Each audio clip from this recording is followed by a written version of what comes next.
How's it going, everybody? Welcome to the Music Production Podcast. My name is Brian Funk, and I make music as AfroDJMac. And today, I have a special guest. I'm sitting with Huston Singletary.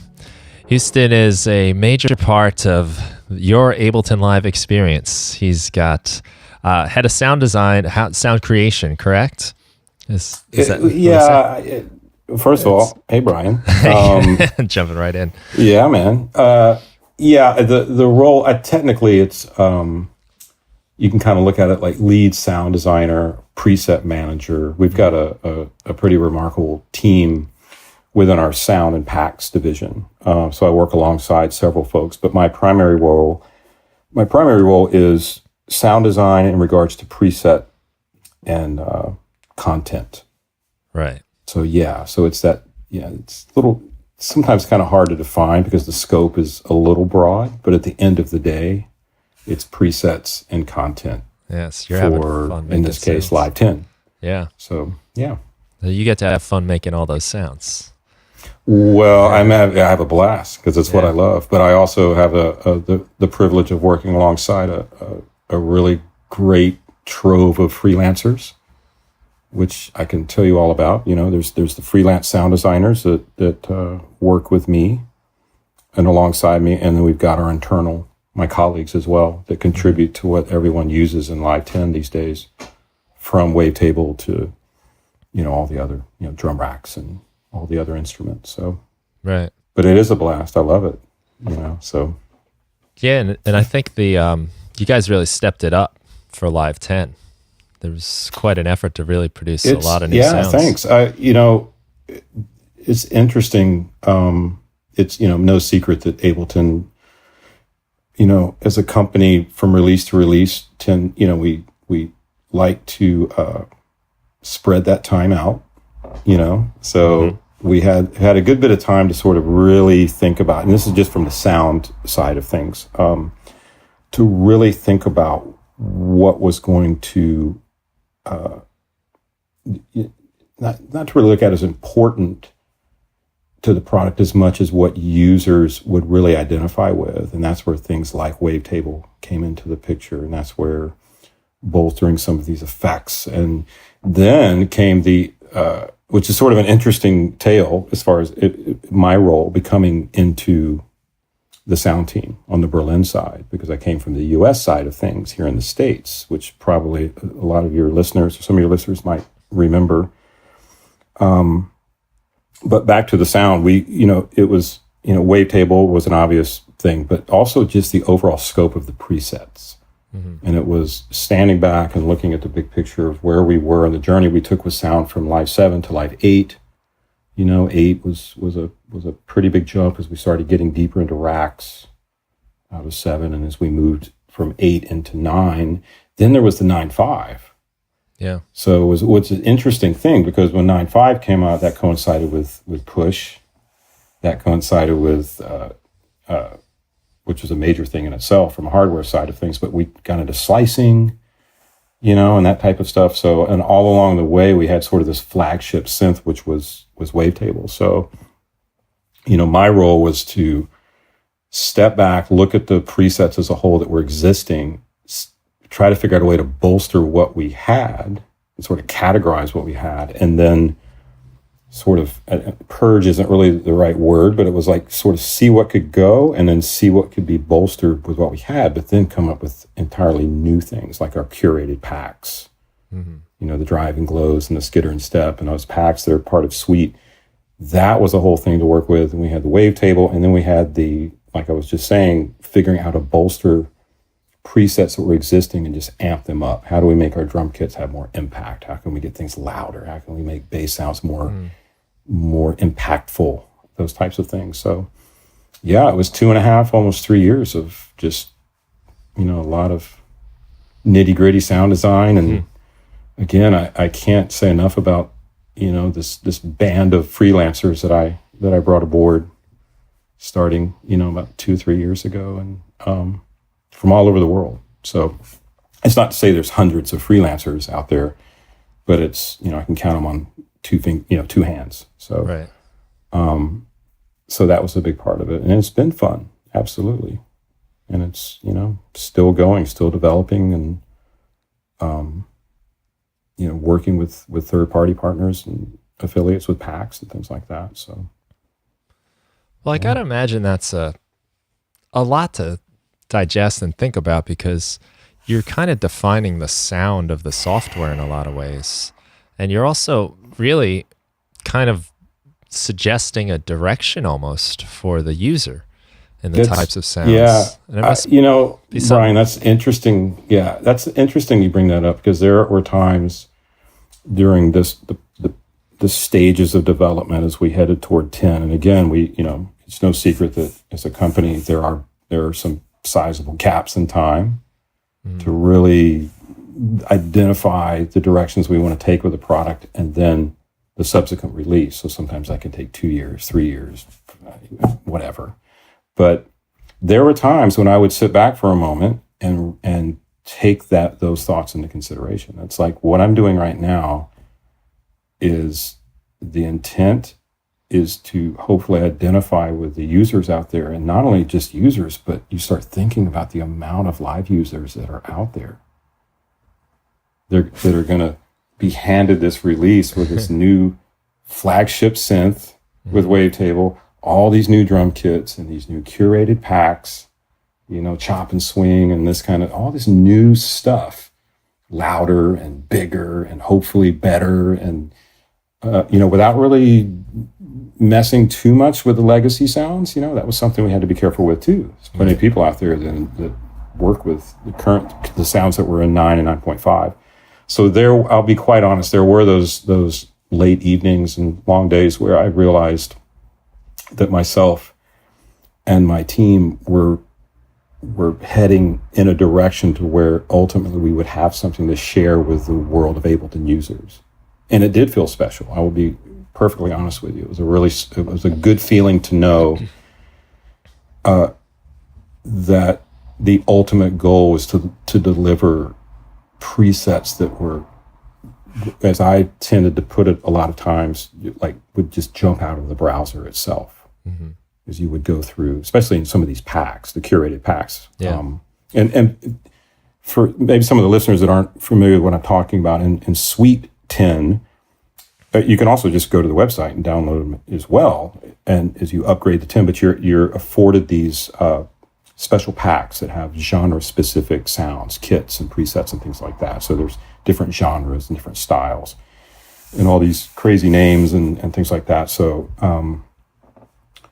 it did feel really special, and I'm really humbled and really, I have to say, you know, it's just a wonderful experience knowing that people connect with sound, and we know that as musicians and artists and as sound designers and producers and beat makers. And so, yeah, it's interesting too, because we did take a while to work with this. We started a long time ago, and I was asked to come aboard at that stage of the process, to sort of lead the charge in regards to presets. There's plenty of other colleagues that work in specific areas in development and instrument design and third-party contracts and all kinds of other areas in our sound team that are vitally important. But I was asked to come from the U.S. side, where I worked as a brand manager and worked with our education initiative, and completely 180 degrees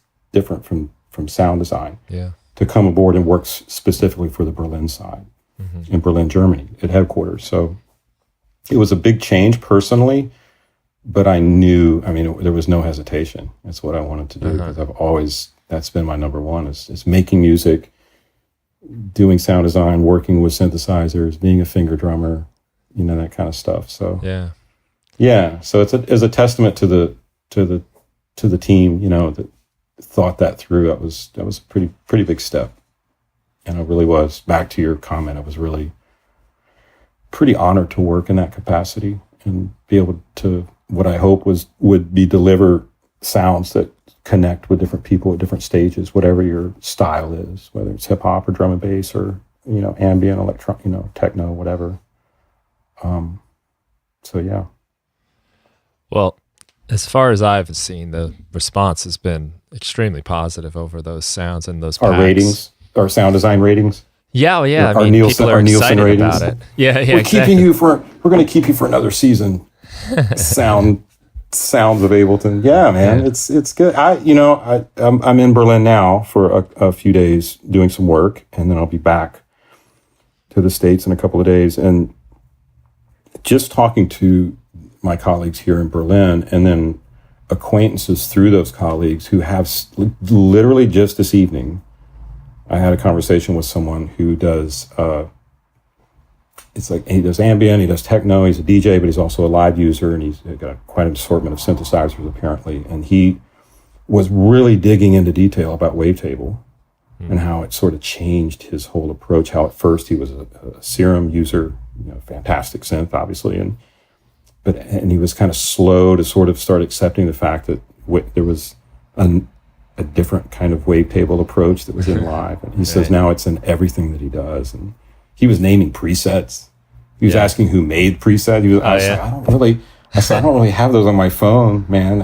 I'm not sure. I think I know the one you're talking about. He's like, well, how many did you do?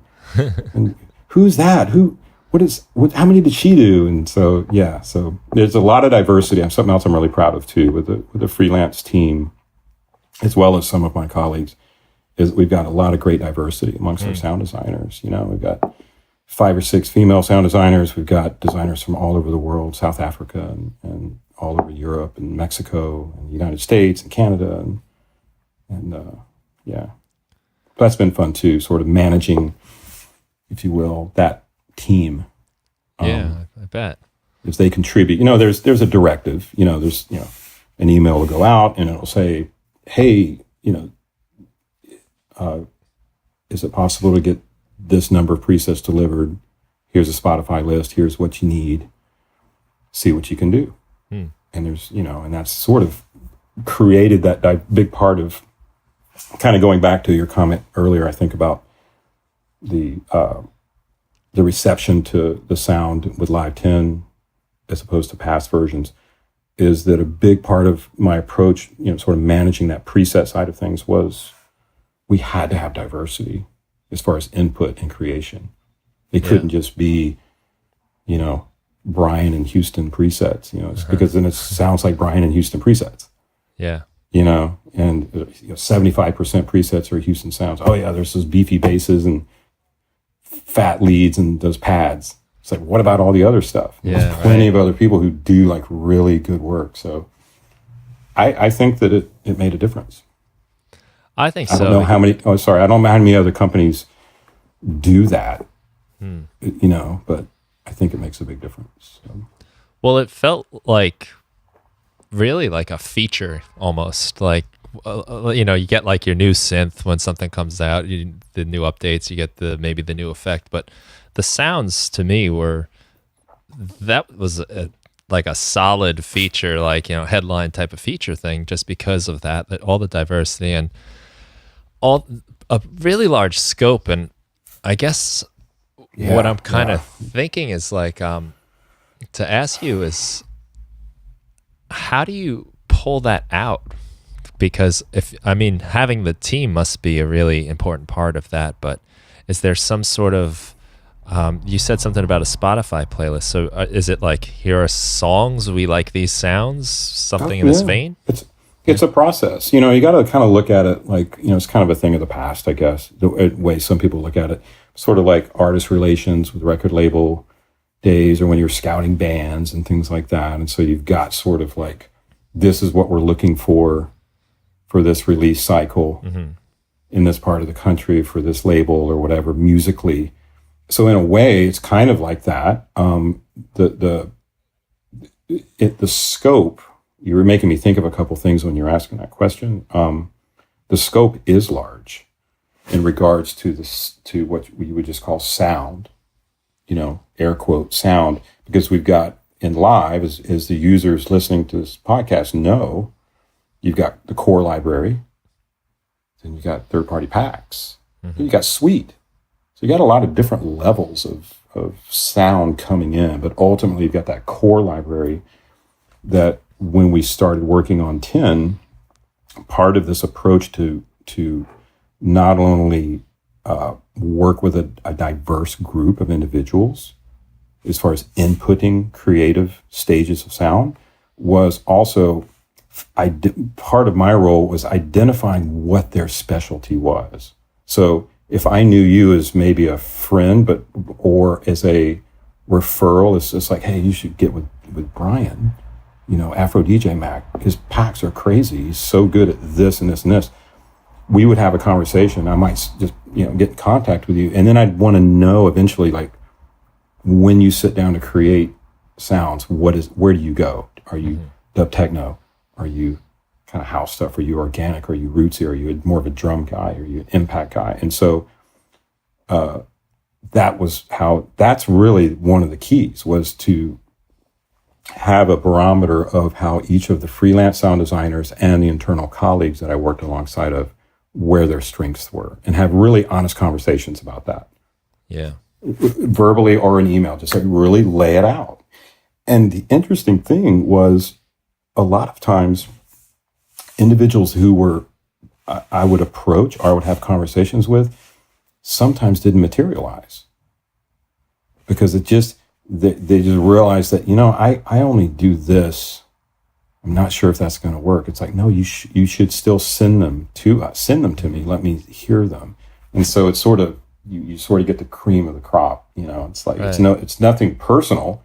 It's really up to the individual to get back and send 5 presets, 10 presets, 20 presets, or whatever it is.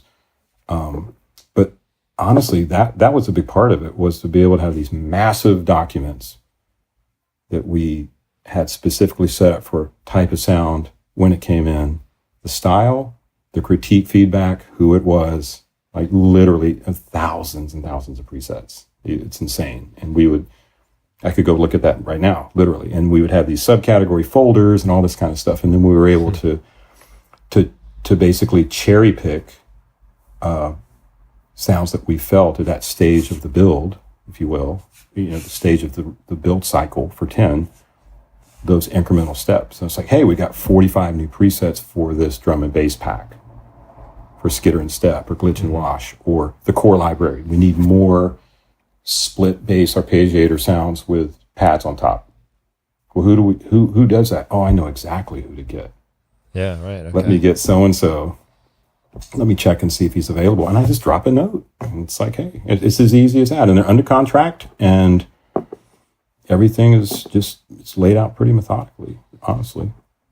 So it sounds nice, because you're allowing the sound designer to kind of play to their strengths and their own personal styles and directions and the interests that they're currently following. There's a bit of what I try to relay is confidence and trusting that I've hopefully identified where your strengths are, and then I really leave it up to the sound designer to, look, if you want to turn around and send something in 48 hours that you feel is awesome, that's fine with me. But if you want to take a week or two, that's cool too. Mm-hmm. I may give you a window, because just the way we're working on certain deadlines and things, but that's part of building a team. I was just really fortunate, and I'm fortunate today to have this group of people. I could assemble them on a call, or get together at something like Loop or something, and know that it's like a group of people that I just have so much respect for. My hope, honestly, now that we're talking about this, my hope is that eventually I can help figure out a way to have some of the users and folks that are listening now, and the live community, to get an introduction to who the sound designers are behind the sounds that they're playing. Everybody, everybody all spins off and does their own sort of tweaks of presets. It's like, oh yeah, the Live 10's cool, but I kind of do my own thing. And I took presets and changed them. Or I just use third-party plugins, whatever. Right. But at the end of the day, I think it would be kind of cool if you could read an article or listen to some sort of podcast like you do or whatever. And it's like, yeah, Michelle Darling and Timo Priest and Noah Pred and Sean Charles. And it's like, oh, she did that. Yeah. I use that all the time. That's the most awesome thing. It's whatever. So I think that would be kind of cool to do, because it's certainly not just myself. It's right. Did a lot of presets that are in there, but it's, and it made it fun. Yeah. Never a dull moment. in our world of, and we're fortunate to do what we do, man. Making sounds. Yeah, to me that's like playground, you know, tweaking sounds and talking about it and sitting here chatting about nerding out about sound design. And we're not even nerding out yet. That's the crazy thing. We're just talking about more logistical stuff on how sounds, the team or whatever. But there's exciting stuff, like the pack that I'll tell you about that's coming up. That to me, that's just I love it. Yeah. So. Well, tell me about it. This is an exciting development. Well, yeah. So there's a pack called Singularities, and the name Singularities for the pack is a nod to the fact that these sounds that are in this pack are hinged basically exclusively toward 80s big synth hardware sounds, brass, lead, bass, keys, that type of stuff. Really in your face, Oberheims and Prophet 5, Prophet 5's 70s, but it's like, to be specific, JX3P, OBX, Mini Moog, Memory Moog, Micro Moog, that kind of stuff. Keyboards that have been in my arsenal forever, and synths that I've collected, and being a big synth super enthusiast forever. So the sample, they're all samples, but they're single samples. And then there's sort of a mix between that and my last name. So it's the holiday pack, and it's on the website, and it's free, so you can't beat that. And it's 40 presets, 2 drum kits, tons of MIDI clips, and they're just a blast to use. And so it's basically Ableton's holiday pack. You do it every year. This time, there's a little bit of a twist, and they approached me to, contribute. Yeah. Pick some of those sounds out of the arsenal. I had a blast doing it, man. It's so fun. I just want to hear what people think about it and what they're doing with it, because I got really deep into not just the top level, attributes of sampler and simpler, but I went deep with filter envelopes, velocity, staging, and just so much going on with LFOs and modulation and things like that, and again, keeping it not, my thing with multi-sampling, I've already been asked this, is my thing with multi-sampling, like you're a multi-sample, like guru genius level, and you do stuff so fast yourself in regards to, the classic AfroDJMac Juno pack or something, or the nod to FM. Yeah. And there's just all these my brain doesn't quite go there. It's like, I can get to F2, G2, and I get them all in there, and I'm like, oh man, dude, this is a lot of stuff. And so my approach has always been in Sonic Mirage, KS 950 mentality. It's like, I want it in there, I want it done. And so over the years, that's just what I've done. And I'm surrounded by all these synths. I know you have a lot too, and that's a good thing. But it was time to sort of let folks hear what I was doing, sort of outside my Ableton role, which was tons of sound design and just constantly working around that kind of stuff with synthesizers. And I love working with sampler. I know you do too. So it's just so easy, but really powerful. And so the last thing I'll say about that is I really wanted to lift the lid off some parameters that aren't really touched on that much in sampler itself. Sampler, by the way, for anyone that's not aware, is part of Suite. So as a Live 10 or Live 9 standard user or an intro user, you're not even going to see sampler. It's just an expanded version of simpler. So it gives you all these multiple attributes that you wouldn't normally see. So I took advantage of that when I did these hardware synths, the Oberheims and those big, massive, the OBXA, to be quite honest. A couple of Mini Moogs, JX3P, the Alpha Juno 2, MKS50. So I kept it within a family of about 7 synthesizers with the specific goal of doing brass, big brass, everything from Ultravox to Jimmy Jam and Cherry Lewis type stuff to more snappy basses, Howard Jones and Erasure and that kind of stuff. So, and I kept it all orchestral maneuvers in the dark. I had all these different influences, and as I was building the library. So it's there, and I hope that everyone enjoys it. And would love to hear what people think about it. And it just came out. It sounds like a lot of fun. It sounds like the kind of stuff I'm into. And well, it is. It's what you do. Yeah. I mean, you know what I'm saying? It's like it's my first pack. It's the first pack I've ever done. Okay. And I probably wouldn't even have done one if, Ableton hadn't asked. So it just sort of worked out where it coincided with our annual holiday pack. Mm-hmm. I can't remember what the last one was. But we're always releasing packs anyway, third-party packs. So, but yeah, you can grab that. There's a link to my Instagram, which is pretty much my only real social channel. And there's going to be like walkthroughs of the sounds and things like that. So just go in there and click that and follow that. And, I'm sure I'll figure out some way to do some cool stuff with that. And you'll have it on your site, I guess. Yeah. Oh, yeah.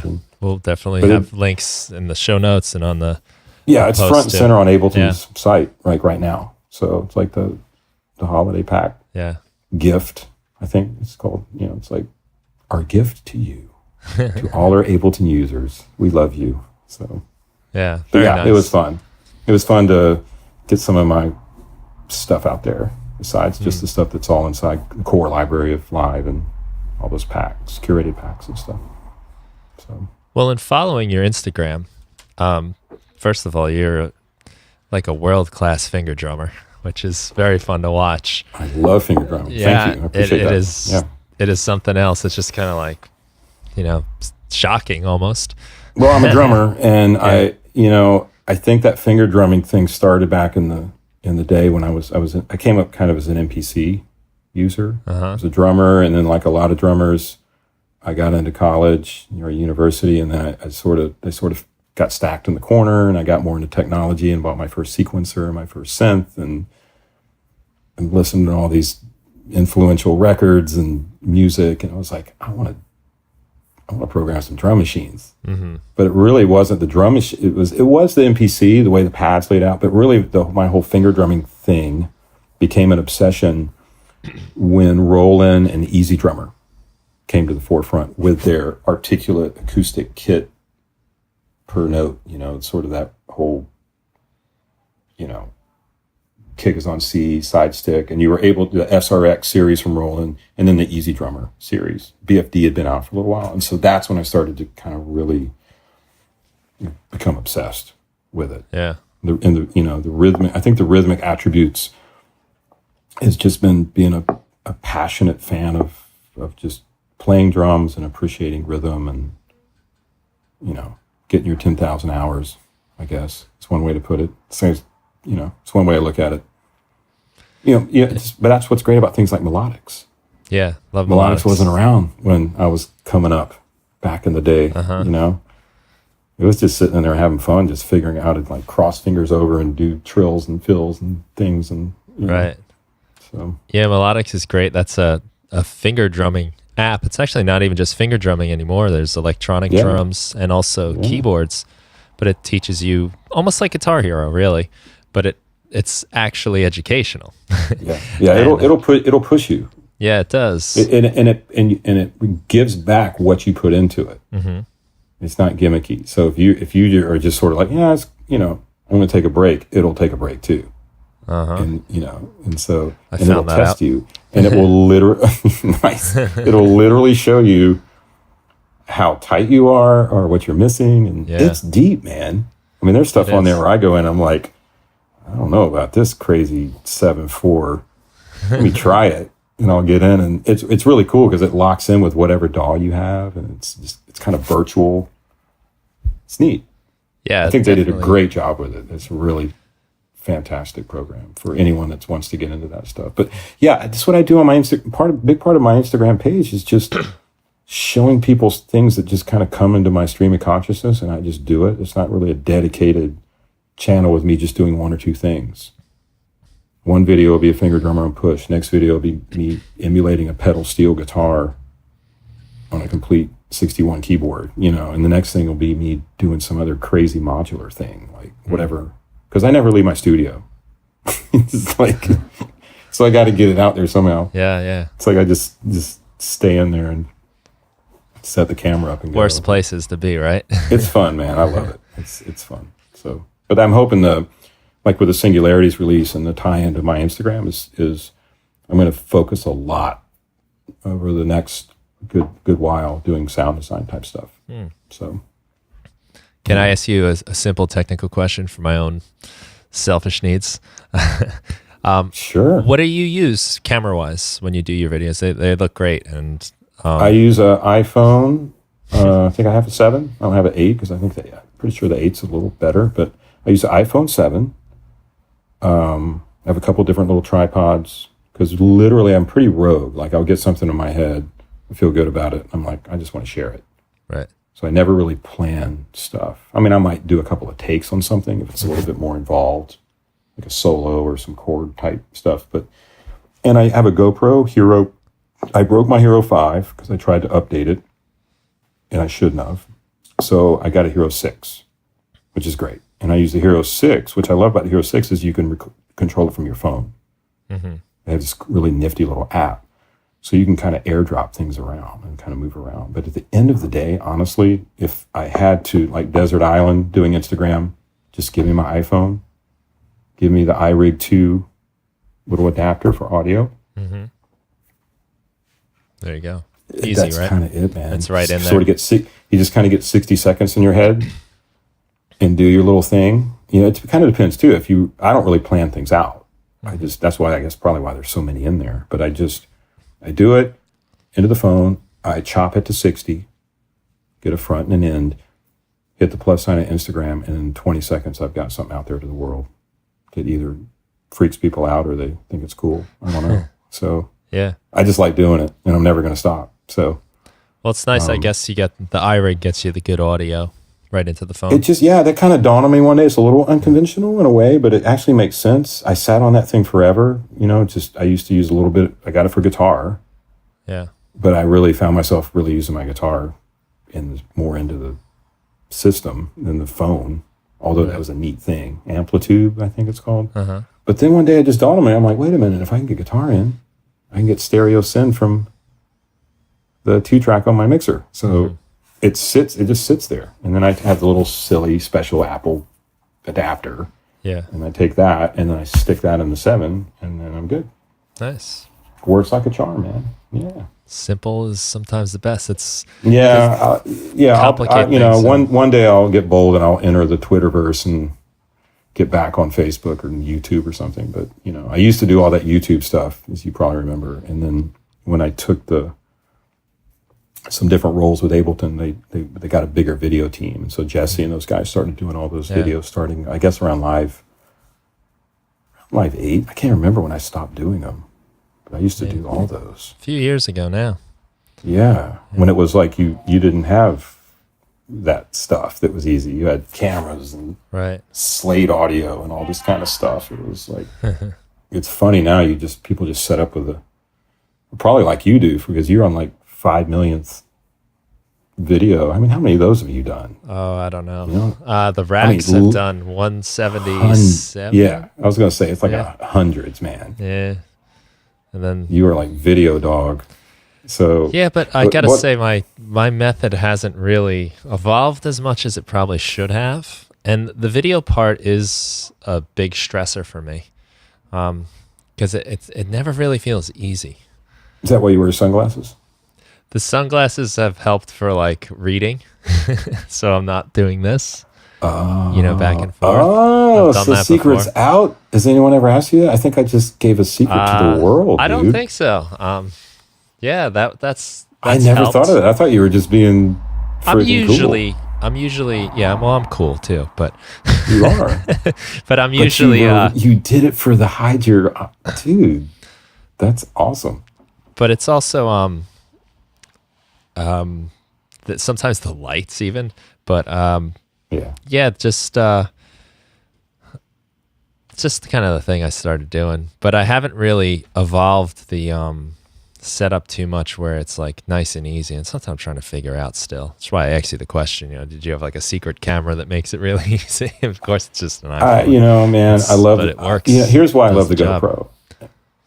I love the GoPro because of that app. Yeah. If the app, I forget what it's called. anyway, if they didn't have that app on the phone that just made it all work over Bluetooth, I probably wouldn't even use the GoPro. Yeah. Because GoPro, you can't use the sound. You have to have right. The internal mic is horrible. But nothing, no offense, GoPro, if you're listening. But well, it's not the intention, really. Yeah, exactly. And there's ways you can get audio in with a USB-C or HDMI kind of thing. But I just found just record into the phone, man. And if you're going to use the GoPro, just record into ScreenFlow or something or whatever. It's tricky. I mean, I remember I asked you a while back. I had some technical questions. So it's never ending. Mm-hmm. I hit you up personally. I was like, hey, man, I'm having the hardest time with this app on this audio thing. And you were like, yeah, try this and this. Actually, you told me to go back a version, and I did. Yeah, so I've been through the same We're thing. always trying to for anyone out there that's I guess what we're trying to tell you is, if you're getting ready to get into screencasting or whatever, or doing tutorials, nothing has changed since 2012. It's sometimes it's literally still hard to do. Almost harder. Yeah. Come on, man. We should just get everyone together. All the podcast screencast cats, you and Andy and Darwin and everybody, and just be like, and Nick, and just send a giant one of those big tile messages to all those companies at the same time. It's like, come on. Anyway. Yeah, I'm waiting for some fascinating solution to come out. Oh man. But so about the Singularities pack, you mentioned you were playing around a lot with some of the modulation stuff, and that's something I've really noticed in your Instagram videos. You've really gone deep in these new ways to make your sounds much more expressive.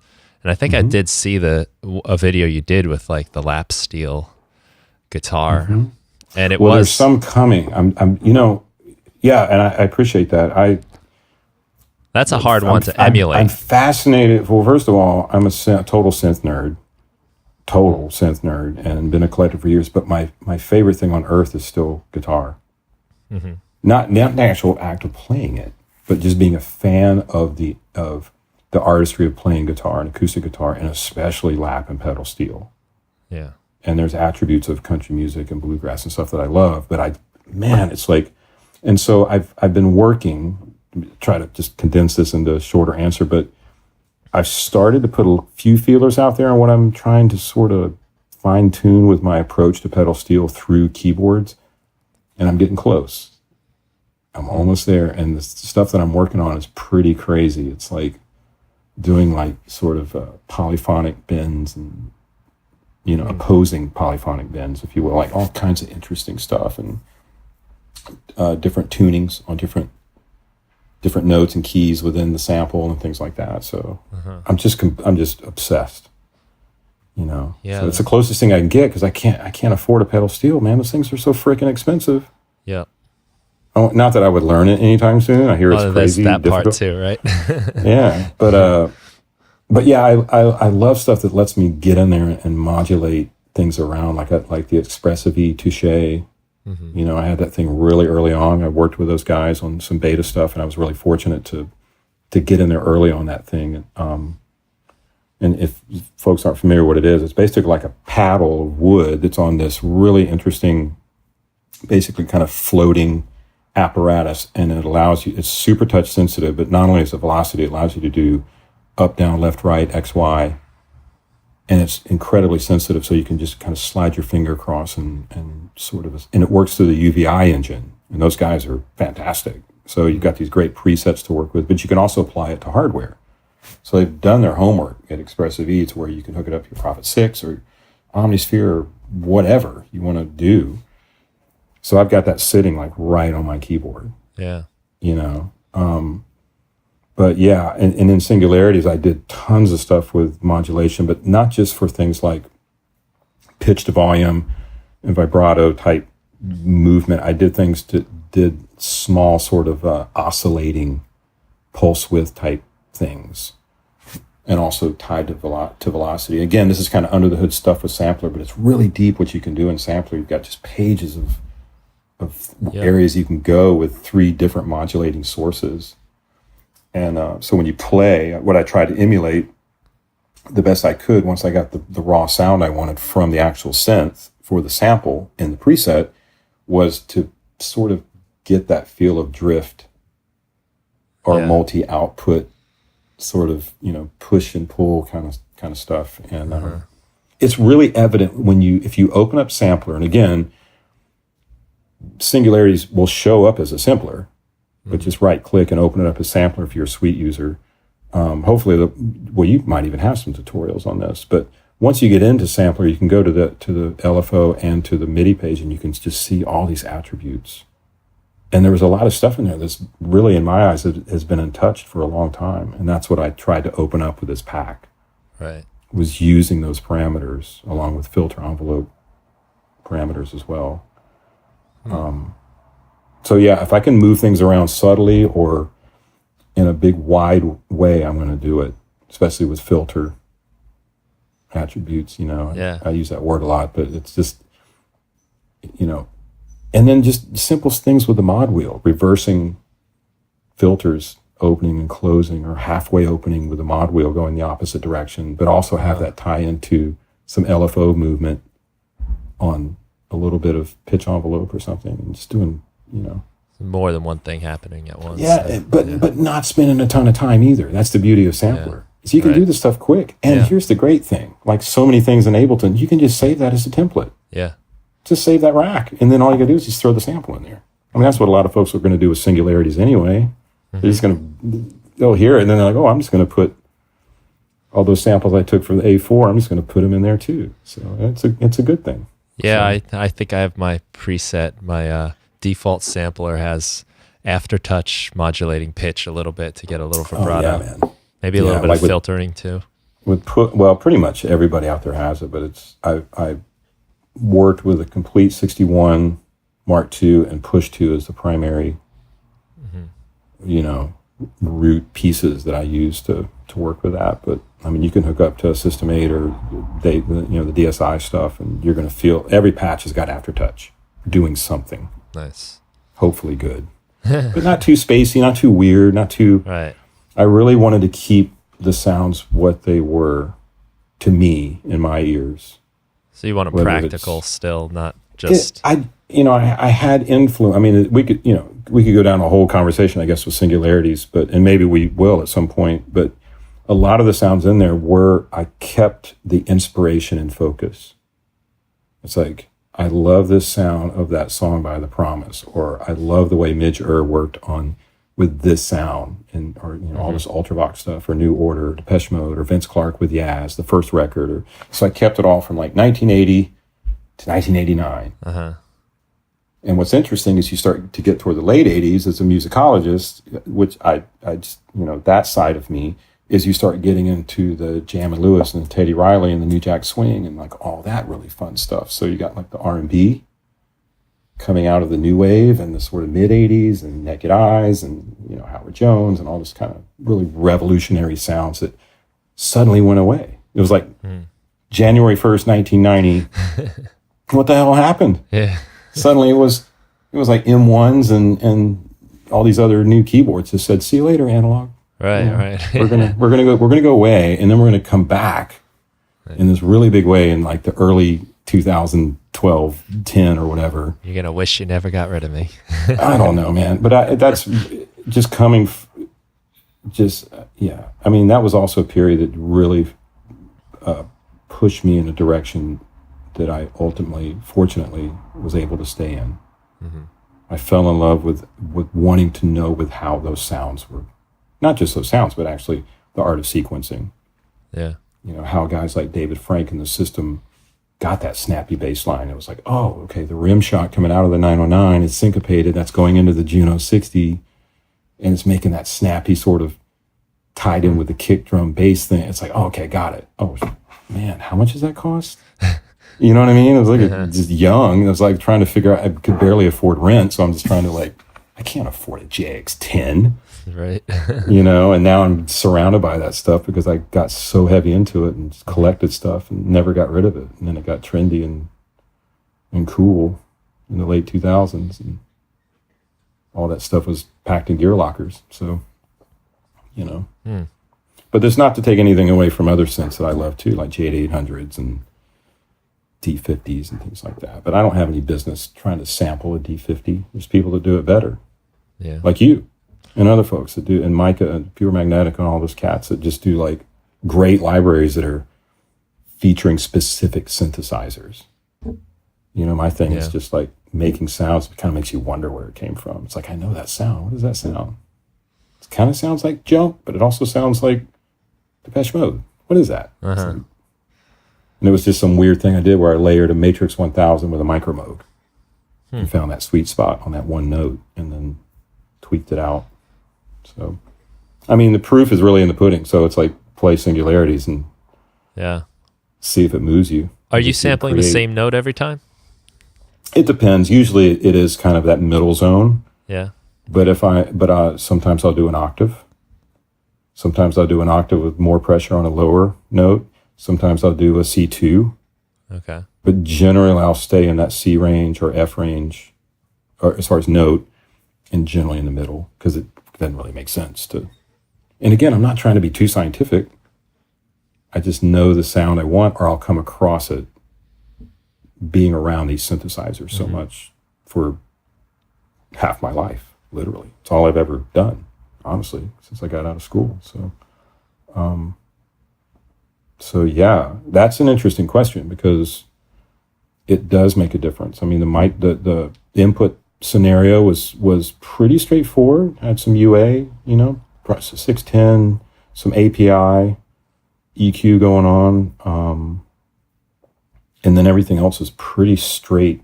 Mic pre-input, UA, an Avid Omni came into play a few times here and there for just front end, just going right into live. Mm-hmm. But that's, not going to lie and say I didn't have a plethora of Avalon and UA analog gear to sort of just make sure the sound was solid. I didn't do a lot of EQ, honestly. I don't see the point, Yeah, I guess if you're filtering and you want that sound pure too.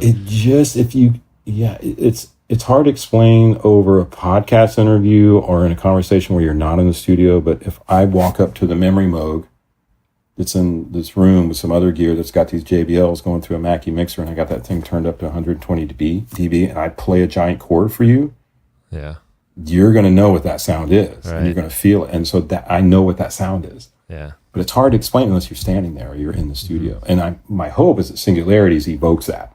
Mm-hmm.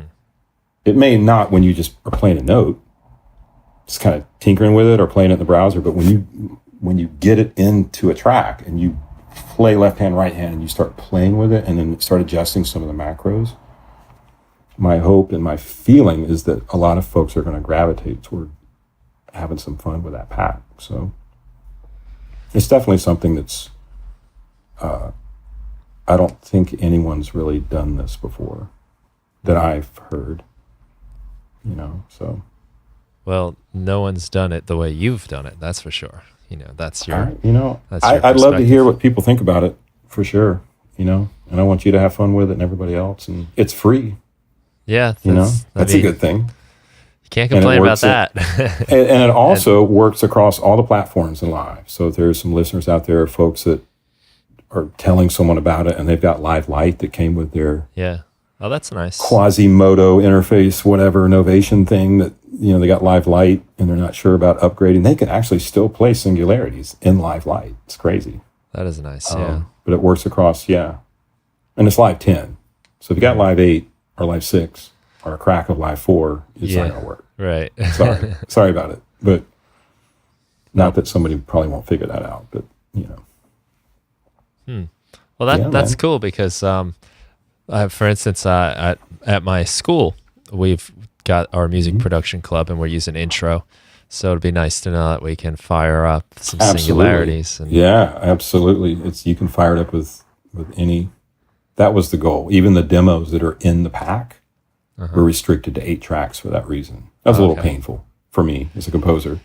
But they're like, you can only, because I did some crazy classic Huston 28-track song for this flagship song that was going to be in the demo. Nice. In the arrangement view where there's always like this thing that you play, but you never really get to the end of it. We all, honestly, but I did this huge thing, and then this memo came across the desk, and it was like, uh-oh.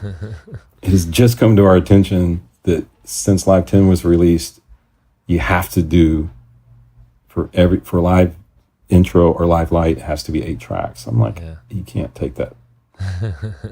You can't take that song and do that. So I redid all the stuff. So. Oh, that's nice though. There's some demos that come with it too. So it's not just little song demos. Yeah, they're just in there if you want them. You don't, it's not required. It's pretty straightforward, man. It's like it says drums. You got 2 drum kits, analog kind of hybrid kits that I made, sort of mixing and matching. 909 snares with CR78 snares. All these different pads have these unique kind of synthetic sounds. Those are the kits, and then you've got 40 sounds laid across 5 categories: bass, keys, leads, brass, and pads. Yeah. I think I got that right. Yeah, and so it's just a go-to. It's like I have no business trying to emulate guitars or pianos or, that's delving into, AfroDJMac, meticulous brain surgery level stuff. But yeah, pretty straightforward. Can't miss. It's sort of a can't miss thing. Just load them up and just have fun, And yeah, sure, there'll be more. I'll release some more little packs, little 25, 30 synth packs down the road, just off my website or Instagram. So stay tuned, I guess. That's cool to know.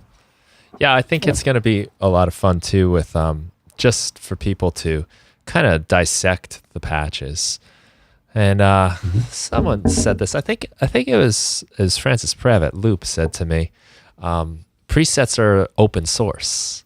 He described them like that, where they're like a little education inside there. So when you open up these sounds, you can convert it to sampler and really get a feel for what's happening with. And like you said, some of it might be very subtle.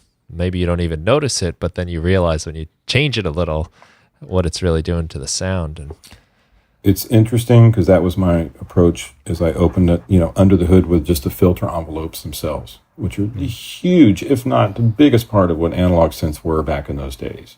Just entire sections on Roland and Oberheims and sequential circuits where you've got the attributes toward filter envelopes. And so we have that ability in sampler. And so I opened that up. And what's really interesting is when folks are going to realize, oh, I can snap down the decay.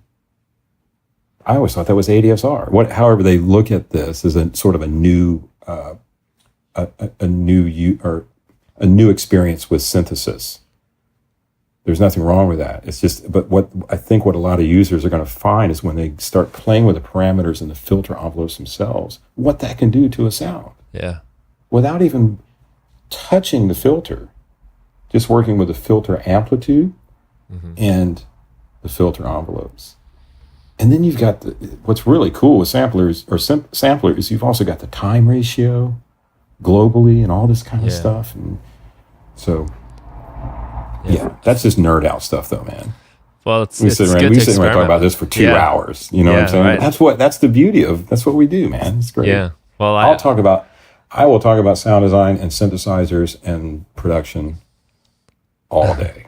I recently had a little patch I was working on where, for nerd out's sake, I was just so thrilled with it because I had taken the release of the filter envelope and had that go up so that when you lifted your hands off the chords, it goes. There's this kind of like this opening. It was just really satisfying, and it made the playing of the synth so much more rhythmic too. Because depending on when you lift your hands, you get this new phase. And you can loop that stuff. You can go deeper too. You can actually loop a lot of those parameters with the attack, sustain, decay. It's deep. Yeah, we definitely. Well, you know what you should do? You should do a Singularities walkthrough and show those. And grab one of your analog synths and show the comparison too. I mean, modern synths have it too, like the Prophet 6 and the Rev 2 and Sub 37, things like that. Right. Healthy dose.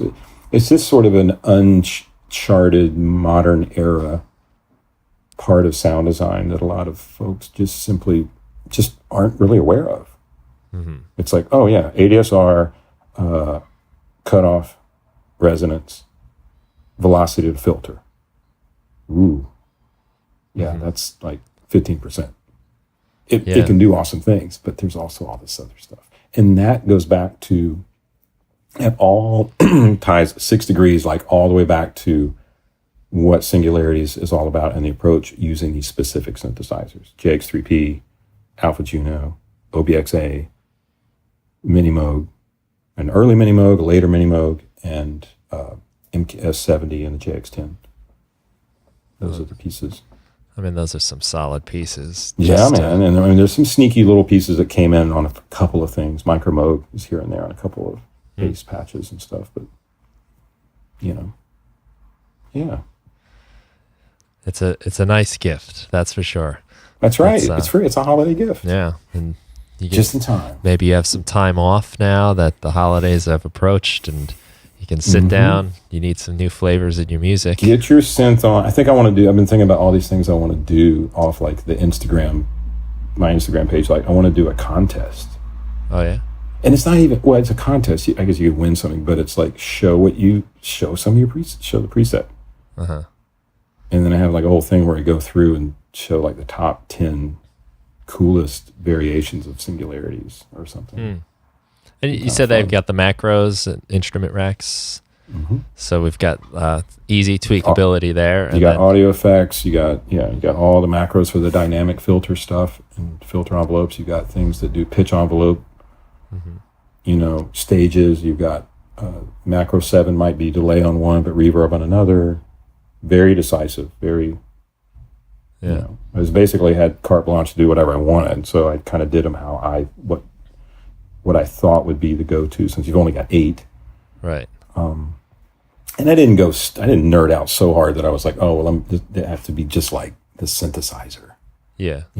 This one's going to be navy blue, like the Orion, and the brown of this. No, I was just like, what are the meat and potatoes that you need to really change the sound quickly? Yeah. Which is mostly filter stuff, which is really interesting. When you look at them, when you get the pack and you look at it, you'll see a lot of the macros, like 6 of them sometimes, is just filter stuff. Yeah. Or it says filter sustain or velocity to filter for pressure and things. This is stuff that makes a difference. So when you turn the knob, turn the macro, it dramatically changes. So it opens up hopefully a light bulb goes off. And you're like, oh, cool, that makes it snappier. But if I turn this, then it makes it like have a little bit of a dip at the beginning. And now I can play these little arpeggiated, little sticky notes that are doing this cool little run and it used to be a pad. Yeah. Literally, like, because that's what you can do with hardware synths. You can do it with any synth, but plug-in or hardware. But the fact that it's a single sample, it's right there in Ableton. So yeah, it's a good point you made about the learning experience. Or I think you said Francis Prev, amazing sound designer. Yeah, dear friend. Like guys, think about how many of us have like followed his work over the years. Oh yeah. Or let me even phrase that differently. I can think about the times when I used to dissect his approach to FM synthesis. And I would try to figure stuff out. Like, I'm like, what is he doing? And I would go in and I would learn. He had these tutorials and things and these, man. He's kind of the OG. Yeah, he's generous about his knowledge and sharing. And he's kind of the OG, man. There's like Eric Persing and Francis Prev and yeah, man. Yeah, he's good. But anyway, the thing about the educational side of things, yeah, absolutely. You can take Singularities and bring your own sample in there. I don't know if it's going to sound any good, but depends what you put in, right? I will assume that it will. But it's kind of cool. Yeah, and it's great for the class too. Like educational, university, all the way down to elementary school. Someone using Push or Live intro, and yeah, that'd be kind of cool too. See what the younger demographic is doing with it and how they approach it. It's always interesting to see what the younger demographic is doing with things, and surprising. And definitely for me, I'm around young kids every day, and they keep you fresh. They keep you on your toes for sure. And any of those kids come in with like a Oberheim OBX? No, they're not doing that. I haven't CS80, seen that. They rock in. They say, hey. Can Mr. you show me Teacher, this? I've got this. Yeah, I haven't seen that. Is this what you were talking about? This is my dad's. This is my mom's. Like, it's like, oh my God. Put that away. Where'd you get that Juno? Is this a Juno 10.6? What is this? Right, like, right. Yeah. Yeah. I had a friend. I don't want to get sidetracked, but I was at dinner the other night, and this friend, he lives in Berlin, and he scored a 909 for $200. And it was like a 909. It was like $200, and there was some trade stuff, like it was some sort of like obscure, today, like this day and age. It was like last years week. ago? Yeah. It was like last week. He was telling me about it, and it was because somehow we were talking about drum machines, and it was just one of those things you hear about, like it's never going to happen to you. Yeah, right. It was a guy who wasn't using it, and he really wanted something that my friend had. That my friend had really nothing. It was some kind of keyboard or something, some kind of synth, and he gave him that, and $200, and he got his 909. $200. Come on, I mean, that's it an happens. offer you can't refuse. It really happens. So apparently, right? So that's cool. So you plan on doing more stuff too. That's exciting as well. Well, I'll do. It's really, really diving in right now. In Ableton world and working on a lot of exciting things, and that's keeping me busy. So now that Singularities is done and out, I'm back to the grindstone with Ableton work, but I will be eventually releasing other packs that are like Singularities just on my own. Yeah. I just don't know how I'll do that yet, but folks should definitely stay tuned. Well, I have some ideas if you're curious. I mean, I have them. They're done. I mean, I chose 40 sounds out of over 400 presets. Oh, wow. And those presets go off into things like Matrix 12, Prophet 5, Pro 1, crazy layered stuff like, Alpha Juno with Juno 106. Juno 106 is part of Singularities too. I don't know why I keep leaving that out.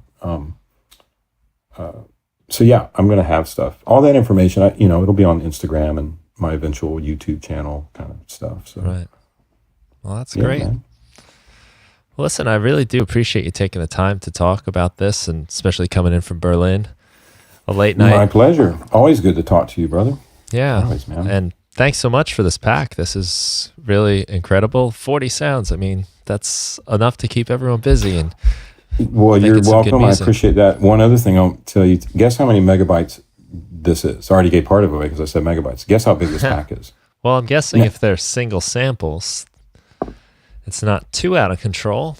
Yeah, it's under 200 megabytes. Really? It's crazy. How long are the samples roughly? Is it is there standard some or just some are like 8 seconds, some are like 5 seconds.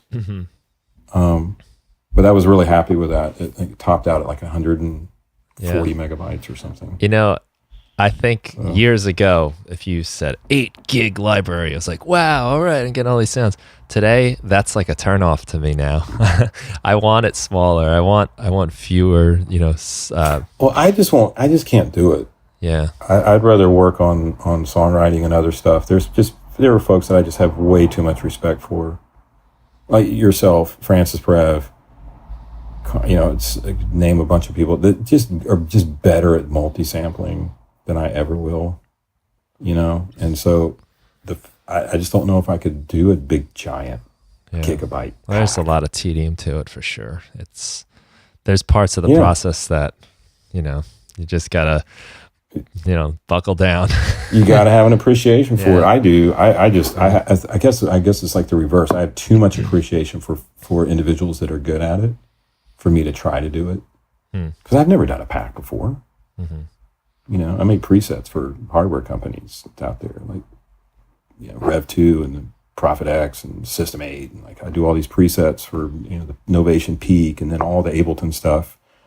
Yeah, but I've never made a pack. That's so cool, though. I mean, it's just so fun to just. It was so fun if I would just do something sort of my own. Yeah, it's I guess like finishing a record. You get all your songs. You purge them down to your favorite 20, you get down to 12, and you do 8, and then you put it out. You get it mastered, so. Yeah. But I'm always doing presets, man. I guess now it's like I'm doing the Peak, the Novation Peak stuff for some new things with that. And then, always working on something, man.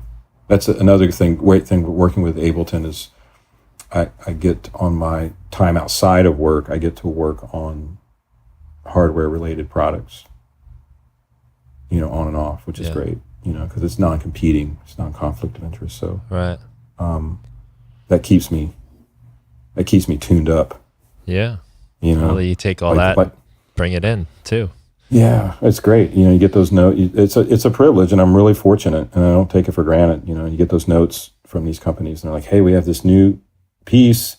It's really early, but we're going to send you. It's kind of vaporware." I remember when the Prophet X, the new date, sequential circuits, and the big boy, that thing was just barely moving, man. It was like it just built, it just kind of was going, but it had a sound, and so you got to go in there and make those presets, and you have like a certain amount of time, like a week, like 50 presets in a week or whatever. And you're just like, gah. But it's fun. It's a blast, and it's really satisfying. I think one of my favorite things about doing sound design for synthesizers and for internal presets, like with Ableton, as opposed to doing sound design for like movies or field type recording stuff, is that you get reactionary feedback from users, right? A lot, and that's a really cool thing, in my line of work, and I really appreciate that. It's really nice to hear when someone's just like, "Man, I really the presets on the such and such, or the presets in live and that curated pack, or those. What you guys do with those drums? They're so." Right. Big and chop and swing. What is that? They're not just loud. What did you guys do? And it's like, no, it just changed stuff. But thank you. It's helping you make music and finish a track. Or as I always put it, like my goal with Live 10 was to try and get sounds as a whole to get you inspired before you even got out of the browser. Right. As you're going through other MIDI clips or you're auditioning the sounds themselves, you get motivated just there. Mm-hmm. And it's like, I'm getting that right now. And you load it in the track and you're off to the races making a song, or you're enhancing a song that's already there because you found those MIDI clips or you found that sound, drums or an instrument. So that was the goal. Yeah. Well, in my world, it's something you've accomplished quite well. And it was great fun, and it's still great fun going through the new Live 10 stuff. And now we got another taste. And Singularities, so lots on the horizon. So now we owe you a lot of good music now in return. Well, as a music producer and a composer, that's the number one. Just make good music, man. Yeah. I used to preach that when I was doing all the educational initiative stuff and traveling to all these schools and really getting Ableton in the trenches early on back in the day, and I would always really try to hopefully, have someone really push toward completing their musical path, whether it's at least try to get a structure of something down, Yeah. And I think that's been a big attribute to Ableton in regards to, keeping things in sync and working in the session view and having things work together with scenes and clips and things like that. I think it's completely changed the way people make music. Whether they make enough music, I don't know if that's ever going to be figured out, but should never stop. Yeah. It makes it a fun experience. I can tell you that firsthand. I mean, you got to stop, get out, get a little exercise. That's important. But, I think about that a lot now too. It's like, okay, I've been in the chair for 7 hours. Yeah. Let's get the dog and go for a run. Right. And then I got to get back on these presets real quick. And a standing desk. Yeah. Standing desk, man. Standing desk for sound design and composing. I just got into that. I got a DJ table, really, but it's like countertop height, and I love it. Yeah. You can move a little, feel the beat, and I've been preaching that lately. It's sort of funny. It's like, oh, you should really think about a stand-up desk. Yeah. Like, stand-up desk? What? Oh, you mean the things that go up and down? It's like, yeah, really. Well, now we need to get like a treadmill under it. That too, man. Don't laugh. I'm not really joking. That's right. You can do amazing. You can do more than Skype and other stuff on a treadmill. You may not be able to quite do drum programming perfectly while you're running, but you can edit. Sure. So now we're officially nerded out, man. we've taken it into musicality meets treadmill and standing desk. Yeah, that's I guess the definition, right? If we put like a fridge next to us or something, so, but it was really nice to talk to you. Always Sure is, thing, man. and Likewise. I'm always excited to hear what you're doing and love your work and your process and the sounds you've created and the work. Very thankful for everything you do. So, thanks, man. I love sharing it with the community, and I hope that everybody enjoys Singularities, and we'll see what lies ahead. Cool. Well, go get it, everyone. Yeah, Ableton.com. thanks for having me, man. It's great talking with you. Yeah, great talking to you too. And what's the Instagram address? Just for what everyone has. It's my name. It's just Huston.Singletary, Huston.Singletary. Okay. And all the info's actually in the pack. Oh, right. Like as a lesson? It's in the lesson. You can click it and it takes you right to Perfect. my Instagram. So right now it's like everything points to Instagram because that's really all I really do. Mm-hmm. I'm not like a social guru guy or whatever just yet, but when you go there, you'll see everything you need to bounce off to YouTube or bounce off to my website or whatever. Excellent. So, yeah, man. We're good. All right. Thanks for having me. Thank you for being here. You got it. And thank you, everyone, for listening. Be sure to get this new pack, Singularities, Ableton.com. Check out Huston's Instagram page for plenty of inspiration and lots of cool gear to drool over a little. And have yourselves a great day. Take care.